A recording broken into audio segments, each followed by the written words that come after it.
اسم اعظم کا شوق تقریباً ہر اس آدمی کو ہوتا ہے جس سے اسم اعظم کے بارے میں پتہ ہے کہ اس کے فوائد کیا ہیں، اس کے اثرات کیا ہیں۔ بنیادی طور پہ یہ ہے کہ اسم اعظم اللہ تعالیٰ کا وہ نام ہے کہ جس نام کے ذریعے اللہ تعالیٰ سے دعا کی جائے تو فوراً قبول ہو جاتی ہے اور فوراً اس کا اثر ظاہر ہو جاتا ہے۔ جیسے کوئی بیمار ہے تو اسم اعظم کے ساتھ اگر یہ دعا کی کہ اے اللہ تیرے اس نام کا صدقہ اس بندے کو شفا عطا فرما دے تو اسے بہت جلد شفا مل جائے گی۔ تو چونکہ یہ کاموں کے لیے ایک ماسٹر کی ہے، ہر کام جو ہے اس سے بالکل فوری ہو جائے گا، تو اب لازمی بات ہے کہ ہر بندہ اس کا طلبگار ہوگا کہ مجھے اسم اعظم مل جائے۔ اب اسم اعظم ہے کیا؟ دیکھیں، اس کے حوالے سے علماء کرام کے بہت سے اقوال ہیں، اولیاء کرام میں بھی اس حوالے سے بہت سارے اقوال موجود ہیں۔ سب سے پہلی بات تو یہ ہے کہ احادیث مبارکہ میں صراحت کے ساتھ ایسے بہت سے اسماء مبارکہ کے بارے میں فرمایا گیا ہے کہ یہ اسم اعظم ہے۔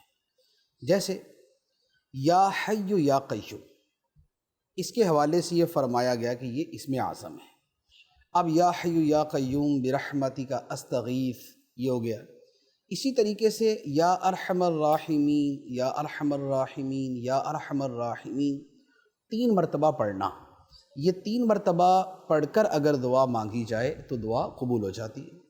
اسی طریقے سے یا بدیع السماوات والارض، یا بدیع السماوات والارض، یہ بھی اسم اعظم کے طور پہ حدیث مبارک میں موجود ہے۔ ماشاءاللہ۔ اور اسی طریقے سے قرآن پاک کی آیت مبارکہ ہے وَإِلَٰهُكُمْ إِلَٰهٌ وَاحِدٌ لَا إِلَٰهَ إِلَّا هُوَ الرَّحْمَٰنُ الرَّحِيمُ، یہ بھی اسم اعظم کے طور پہ روایات کے اندر موجود ہے۔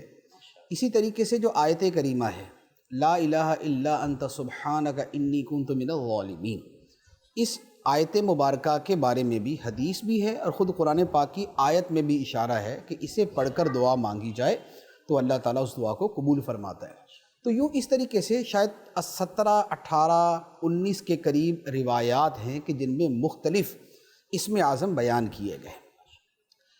اولیاء کرام نے اس حوالے سے جو فرمایا ہے وہ فرماتے ہیں، ان میں کیا ہے، جیسے غوث پاک رضی اللہ تعالیٰ عنہ کا فرمان ہے کہ لفظ اللہ یہ اسم اعظم ہے، ماشاءاللہ، کہ اللہ کہہ کر دعا مانگی جائے تو دعا قبول ہوتی ہے، اسم جلالت اللہ، یہ اسم جلالت ہے۔ اس کے علاوہ اور پھر اولیاء کرام نے مزید بھی بیان کیے، جیسے ابھی کچھ عرصہ پہلے میں ابھی ایک قریب زمانے کے ولی کے حالات پڑھ رہا تھا، تو ان کا فرمان یہ تھا کہ یا ودود، یا ودود، یا ودود یہ اسم اعظم ہے۔ وہ اسی کے اوپر زور دیتے تھے، اپنے مریدوں کو یہی بتاتے تھے، لوگوں کو یہی بتاتے تھے۔